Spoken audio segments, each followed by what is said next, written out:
लोकसभा चुनाव 2024 में अब कुछ ही महीनों का समय बाकी रह गया है। ऐसे में सत्ताधारी बीजेपी को हराने के लिए विपक्षी पार्टियों ने कमर कस ली है। कांग्रेस, आम आदमी पार्टी के साथ साथ तमाम विपक्षी दल रणनीति के तहत केंद्र की मोदी सरकार को घेरने की कोशिश में जुट गई है।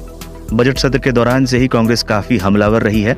इस बीच एनसीपी प्रमुख शरद पवार ने भी विपक्ष के मुद्दों पर अपना रुख अख्तियार कर लिया है। उन्होंने 8 दिन में सावरकर, अडानी, पीएम की फर्जी डिग्री मामले पर अपनी राय रखी। ये वही मुद्दे हैं जिन पर विपक्ष लगातार केंद्र सरकार पर निशाना साध रहा है। शरद पवार का ये बयान जहां बीजेपी के लिए बड़ी राहत है, तो वहीं विपक्ष के कड़े तेवरों की हवा निकालने वाला है। आखिर क्यों शरद पवार के इन बयानों को विपक्ष के लिए बड़ा झटका माना जा रहा है? राहुल गांधी अक्सर विनायक दामोदर सावरकर को लेकर बीजेपी पर निशाना साधते रहे हैं। उन्हें हाल ही में लोकसभा की सदस्यता से अयोग्य ठहराए जाने के बाद की गई प्रेस कॉन्फ्रेंस में भी सावरकर पर बयान दे दिया था।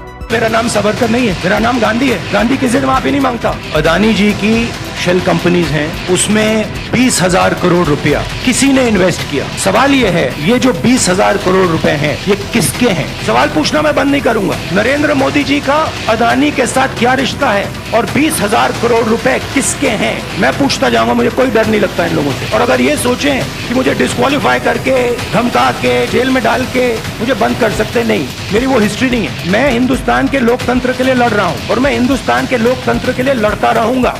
राहुल की इस बयान पर देश की सियासत गर्मा गई। जहां बीजेपी ने इस मुद्दे पर राहुल और कांग्रेस पर निशाना साधा, तो वहीं उद्धव ठाकरे ने कांग्रेस के साथ गठबंधन तोड़ने तक की चेतावनी दे डाली। उन्होंने साफ शब्दों में कहा था, सावरकर का अपमान बर्दाश्त नहीं किया जाएगा। कांग्रेस और उद्धव गुट के बीच बढ़ती दरार को देखते हुए एनसीपी नेता शरद पवार शांति दूत के रूप में उतरे थे। उन्होंने राहुल गांधी और सोनिया गांधी के साथ बैठक की और इस दौरान राहुल गांधी को ऐसे बयानों से बचने की नसीहत भी दी। सूत्रों के मुताबिक राहुल गांधी ने बैठक में आश्वासन दिया कि वो सावरकर का संदर्भ देने से बचेंगे।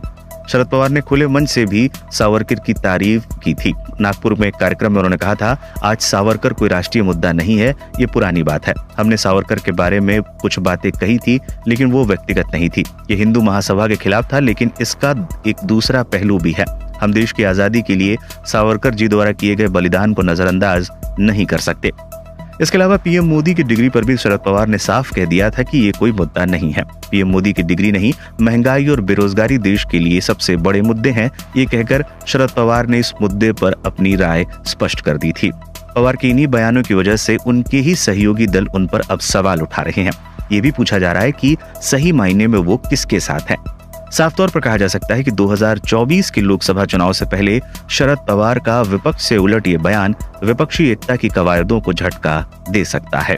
हंगामा टाइम्स की तमाम खबरों को देखने के लिए हंगामा टाइम्स को सब्सक्राइब कर लीजिए और बेल आइकन दबा लीजिए। अगर आपको ये वीडियो अच्छा लगा हो तो लाइक बटन प्रेस कर अपनी प्रतिक्रिया हमारे कमेंट बॉक्स में देना मत